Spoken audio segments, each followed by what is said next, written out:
Hi friends, சுற்றுமொழி சுடரே serial இனி வரப்போகிற எபிசோட்ஸ்க்கான ப்ரோமோவை தான் அந்த வீடியோவில் பார்க்க போகிறோம். அடுத்தடுத்த சுவாரஸ்யங்களை தெரிஞ்சுக்க வீடியோவை ஸ்கிப் பண்ணாமல் கடைசி வரைக்கும் பாருங்கள். அபிக்கு இந்த மாதிரி ஒரு நிலைமை வந்திருக்கவே கூடாது அப்படின்னு தான் வெற்றியும் நினைக்கிறாரு. அதுக்கான காரணம் அபி மேலே இருக்கிற லவ், அந்த இமோஷன் மட்டும் கிடையாது, நம்ம சுடர் மேலே இருக்கிற அன்பு. சுடர் அழுகிறத அவரால் பார்க்க முடியல, அதனால அபிக்கு சீக்கிரம் சரியாயிடணும் அப்படின்னு வெற்றி நினச்சிட்டு இருக்காரு. இந்த இடத்துல அபியை பற்றி யாருமே ஒரு வார்த்தை கூட தப்பாக பேசலைங்கிறது அவருக்கு ஆச்சரியமாக இருக்குது. ஜெயிலில் கைதியாக இருக்கிற அபி மேலே எவ்வளோ பேர் மரியாதையாக இருக்காங்க. முக்கியமாக அந்த கமிஷனரு, அந்த இன்ஸ்பெக்டரு, ஜெயிலர் முதற்கொண்டு அங்கே ஒர்க் பண்ணுற லேபர்லேருந்து எல்லாருமே அபியை சீக்கிரமாக குணமாகி வந்துடணும் அப்படின்னு தான் ஆசைப்படுறாங்க, எதிர்பார்த்துட்ருக்காங்க. அதாவது பொதுவாக இப்படி ஒரு அசம்பாவிதம் நடந்ததுக்கு அவங்க மேலே தான் பெரிய ஒரு குற்றச்சாட்டு வரும், அவங்க தான் இது எல்லாத்துக்கும் மேலிடத்தில் பதில் சொல்ல வேண்டியிருக்கும் அப்படின்னாலும் கூட அதுக்காக அவங்க பெருசாக பயப்படல. அபி உயிர் பழிக்கணும், அதுக்கப்புறம் எதுவாக இருந்தாலும் பார்த்துக்கலாம் அப்படிங்கிற மாதிரி அபி மேலே அவங்க அவ்வளோ ஒரு நல்ல அபிப்பிராயம் வச்சுருக்காங்க. இதுதான் என்னன்னே புரியல நம்ம வெற்றிக்கு. என்னடா இது, ஒரு கைதி மேலே அது ஹையர் ஆஃபீஸர்ஸ் எல்லாருமே மரியாதை வச்சுருக்காங்க, அப்படி என்ன இவ பண்ணிட்டா? ஒருவேளை இந்த நாவல் எழுதினாலே அதுக்காக இருக்குமா? ஆனால் நாவல் எழுதுனதுக்காக மட்டும் இதே எல்லாரும் ஒரே மாதிரி அபிக்காக யோசிக்க மாட்டாங்க, கடவுளை வேண்ட மாட்டாங்க. அபியை எப்படியாவது காப்பாற்றிடணும்னு இவங்கெல்லாம் ஏன் இவ்வளோ துடிக்கிறாங்க? கடமையை மட்டும் செஞ்சுட்டு போக வேண்டியது தானே. எவனோ சுட்டா அவனையும் சுட்டுட்டதா சொல்கிறாங்க. அப்படி இருக்கும்போது ஏன் இவங்க இவ்வளோ பதற்றமாகணுங்கிற மாதிரி. அப்போது நம்ம சுடர்கிட்ட மாதவி மேடம் பேசுகிறாங்க.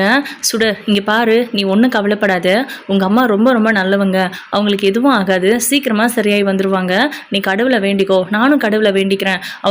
அவங்களோட நல்ல குணத்துக்காக ரொம்ப நாள் உன் கூட வாழ்வாங்க, உன் கூட வாழணும், உன் கூட இருக்கணுங்கிறத தாண்டி உங்கள் அம்மாவுக்கு பெருசாக ஆசையே கிடையாது, அவங்க எந்த தப்பும் பண்ணலை அப்படிங்கிறத ப்ரூவ் பண்ணி வெளியே வரணுங்கிறத மட்டும்தான் அவங்க யோசிக்கிறாங்க அப்படிங்கிற மாதிரிலாம் சொல்கிறாங்க.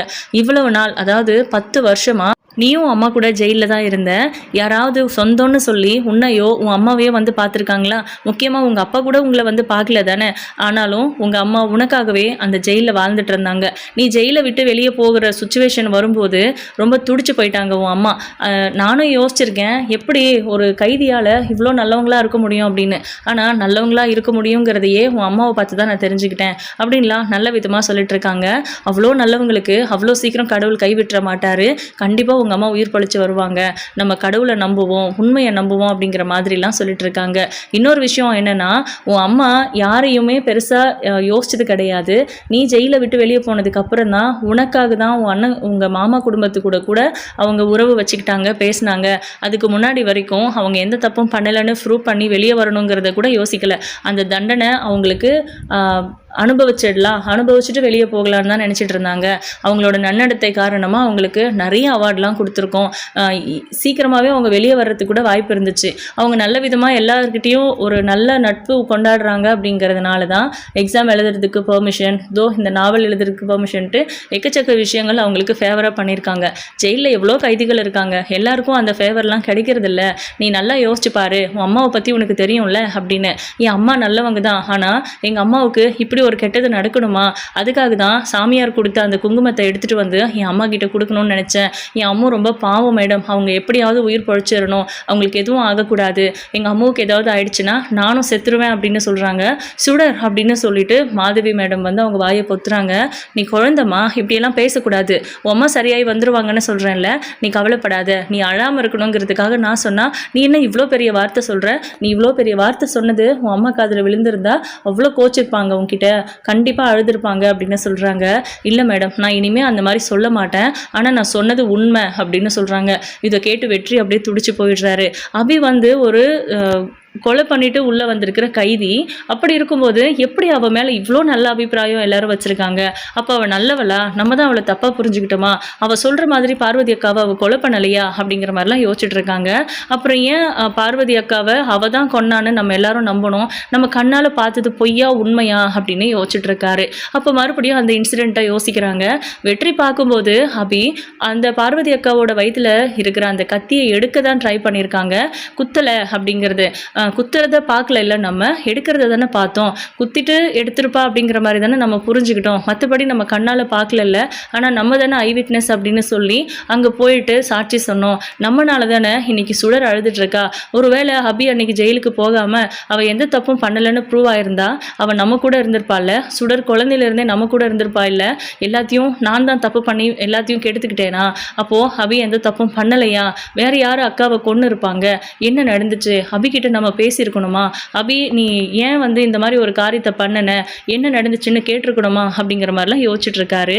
ஸோ சுடர் தான் வெற்றிக்கு எல்லாத்தையும் புரிய வைக்க போகிறாங்கங்கிறதுலையும் எந்த சந்தேகமும் இல்லை. இப்போ பார்த்தீங்கன்னா சந்தேகப்படும்படியாக இங்கே யாராவது வந்தாங்கன்னா எனக்கு இன்ஃபார்ம் பண்ணுங்க அப்படின்னு அங்கே இருக்கிற அதாவது ஒரு வார்டன் இருக்காங்க, இன்னொரு கான்ஸ்டபிள், லேடி கான்ஸ்டபிளும் இருக்காங்க. ஸோ அவங்க 2 பேர்கிட்ட சந்தேகப்படும்படியாக யார் வந்தாலும் எனக்கு இன்ஃபார்ம் பண்ணுங்கன்னு மாதவி மேடம் சொல்லிட்டு அங்கேருந்து கிளம்புறாங்க. ஓகே அப்படின்னு சொல்லி இவங்க 2 பேரும் அந்த இடத்த விட்டு நகராமல் வெயிட் பண்ணிட்டு இருக்காங்க, பாதுகாத்துட்டு இருக்காங்க. வெற்றி மாதவி மேம் கிட்ட பேசணும்னு நினைக்கிறாரு. அதனால அவங்கள ஃபாலோ பண்ணிட்டு போய் சண்முகம் அந்த ஏரியாவில் வருவாரா வரமாட்டாரா அப்படிங்கிறதெல்லாம் கன்ஃபார்ம் பண்ணிட்டு அதுக்கப்புறம் மேடம் நான் உங்ககிட்ட ஒரு நிமிஷம் பேசணும் அப்படின்றாங்க. யார் நீங்கள் அப்படின்னு கேட்குறாங்க. அங்கே சுடர் பாப்பா இருக்கால, அவள் எங்கள் வீட்டு பையனோட ஃப்ரெண்டு. அந்த பொண்ணு ரொம்ப நல்ல பொண்ணு, ரொம்ப நல்லா படிப்பா. அவங்க அம்மா மேலே அவ்வளோ உயிராக இருப்பா. இப்போ இந்த மாதிரி ஒரு சுச்சுவேஷனில் என்னால் அப்படியே விட்டுட்டு போக முடியல. நான் என் ஃப்ரெண்டுக்கு உடம்பு சரியில்லைன்னு ஹாஸ்பிட்டலுக்கு வந்தேன். இங்கே வந்த அப்புறம் தான் தெரிஞ்சது இந்த குழந்தைக்கு இப்படி ஒரு பிரச்சனை அப்படின்னு. ஆக்சுவலாக என்ன நடந்துச்சு அப்படின்னு கேட்குறாங்க. சார் சாரி சார், இது ரொம்ப கான்ஃபிடென்ஷியலான விஷயம், உங்ககிட்டலாம் ஷேர் பண்ண முடியாது அப்படின்னு சொல்கிறாங்க. இல்லை மேடம், என்னால் ஏதாவது ஹெல்ப் பண்ண முடியுமான்னு தான், அந்த குழந்தைக்காக தான் நான் யோசிக்கிறேன் அப்படின்றாங்க. இல்லை சார், நான் பர்சனலாக கூட இது உங்ககிட்ட சொல்ல முடியாது அப்படின்றாங்க. சாரி மேடம், நீங்கள் தப்பாக நினச்சிக்காதீங்க. ஆக்சுவலாக நான் அபியோட ஹஸ்பண்ட் அப்படின்றாங்க. அபியோட ஹஸ்பண்டா? சுடரோட அப்பாவா அப்படின்னு கேட்குறாங்க. ஆமாம், ஆனால் இந்த விஷயத்தை நீங்கள் யார்கிட்டையும் சொல்லக்கூடாது.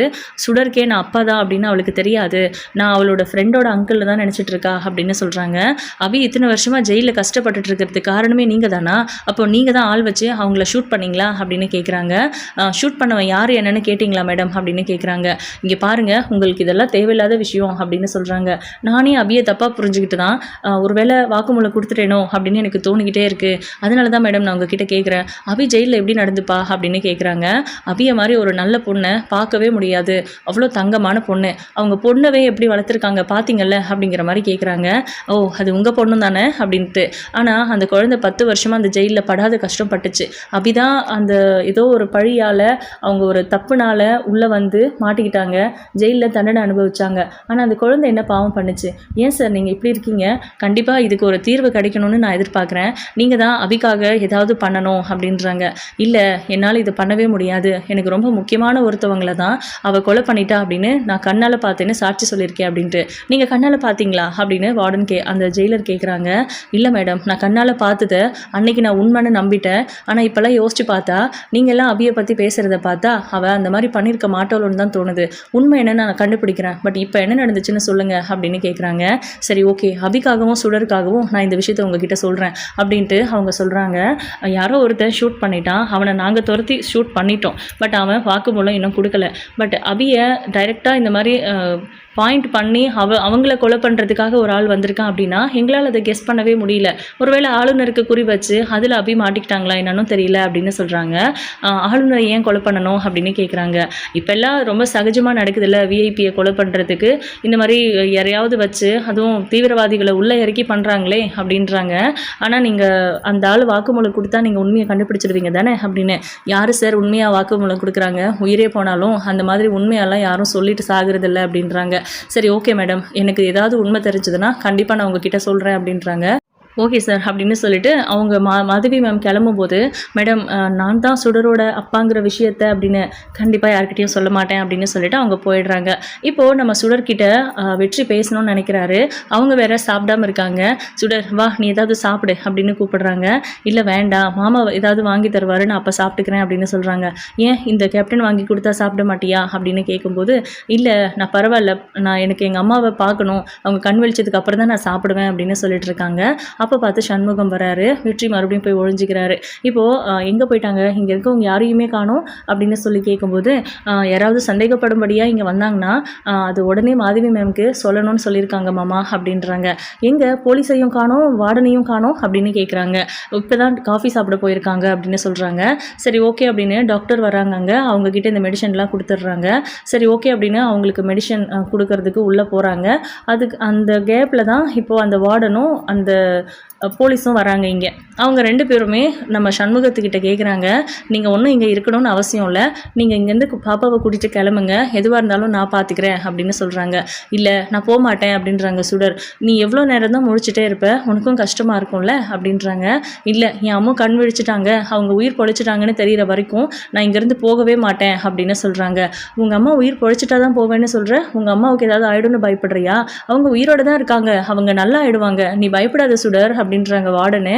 இல்லை நான் போக மாட்டேன் ஆண்டி ப்ளீஸ் அப்படின்னு சொல்லிட்டு அழுகுறாங்க. சரி இங்கேயே நாங்கள் ஏதாவது ஒரு ரூம் அரேஞ்ச் பண்ணுறோம் அப்படின்னு சொல்லி, நீ சாப்பிடணும், நாங்கள் சொல்கிறதெல்லாம் கேட்கணும், இல்லாட்டினா நான் உன்னை வீட்டுக்கு அனுப்பிடுவேன் அப்படின்றாங்க. நான் என்ன பண்ணணும் அப்படின்னு சுடர் கேட்குறாங்க.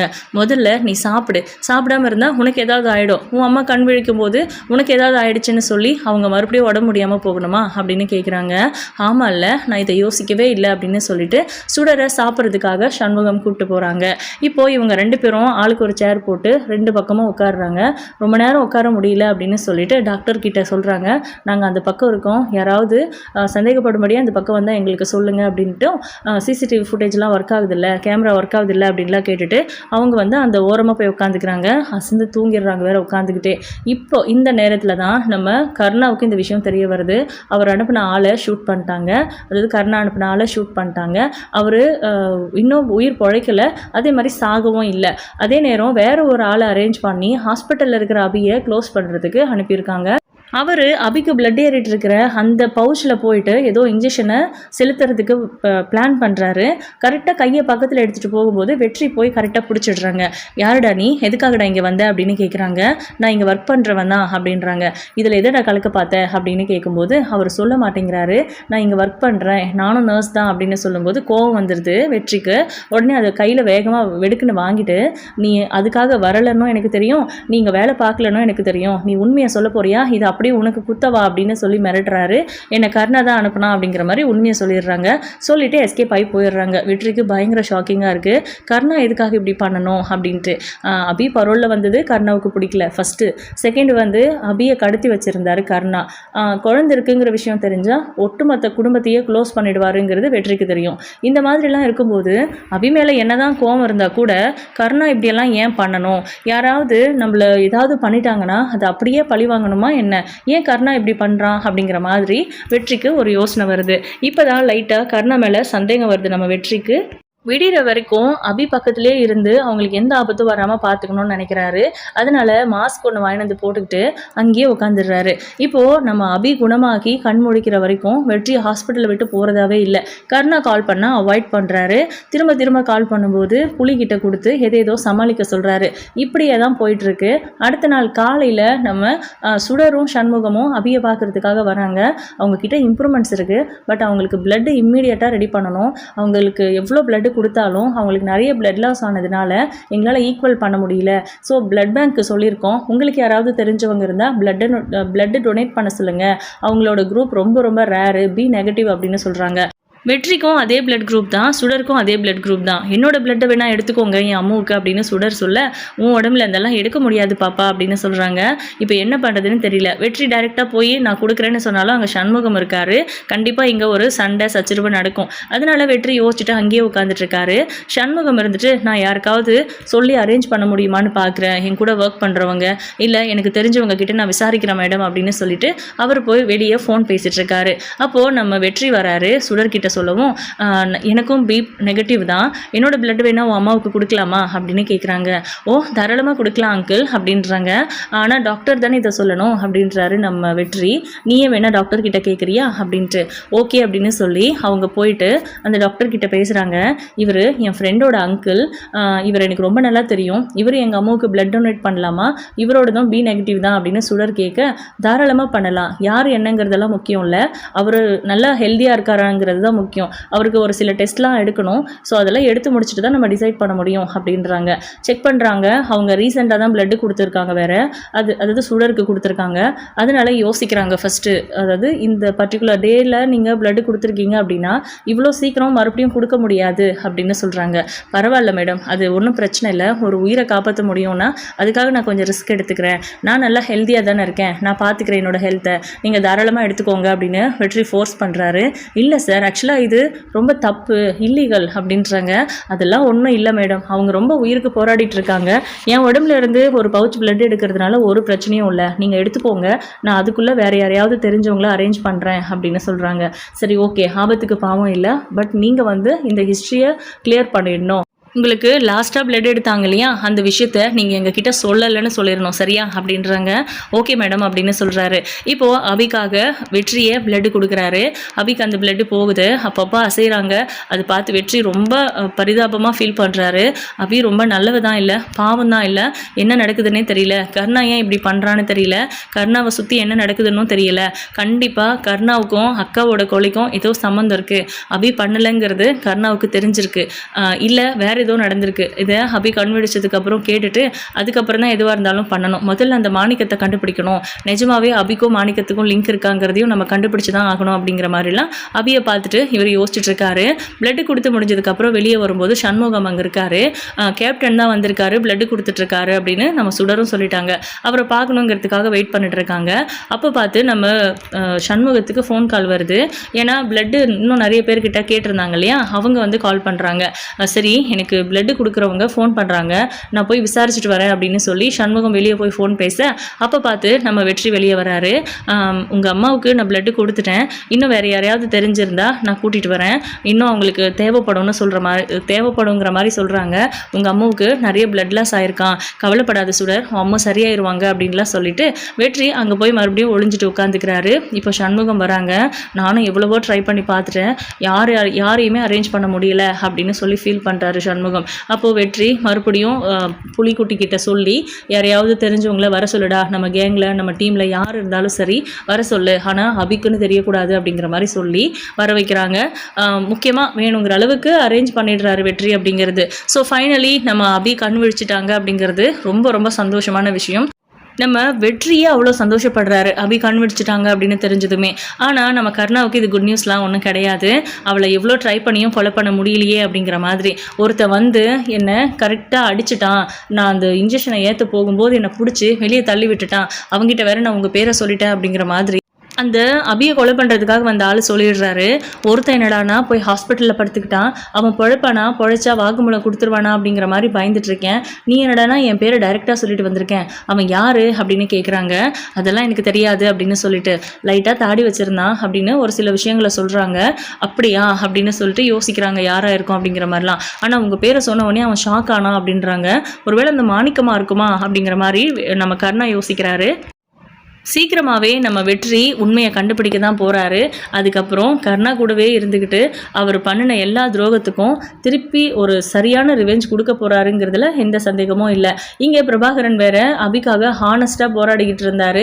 இப்போ இந்த விஷயம் தெரிஞ்சு இன்னும் கூட வாதாடி அவங்களுக்கு கம்பல்சரி ரெஸ்ட் வேணும், அவங்கள நீங்கள் பரோலில் அனுப்பி தான் ஆகணும் அப்படிங்கிற மாதிரியோ, இல்லை அவங்களுக்கு ஒரு ரெஸ்ட் கொடுக்கறதுக்காக நீங்கள் வீட்டுக்கு அனுப்பணும்னு ஏதோ ஒரு விஷயத்தில் அவங்கள அனுப்ப சொல்லி கேட்பாங்க. அபி வீட்டுக்கு வர்ற மாதிரி தான் வந்து நிறைய அப்டேட்ஸ் இருக்குது.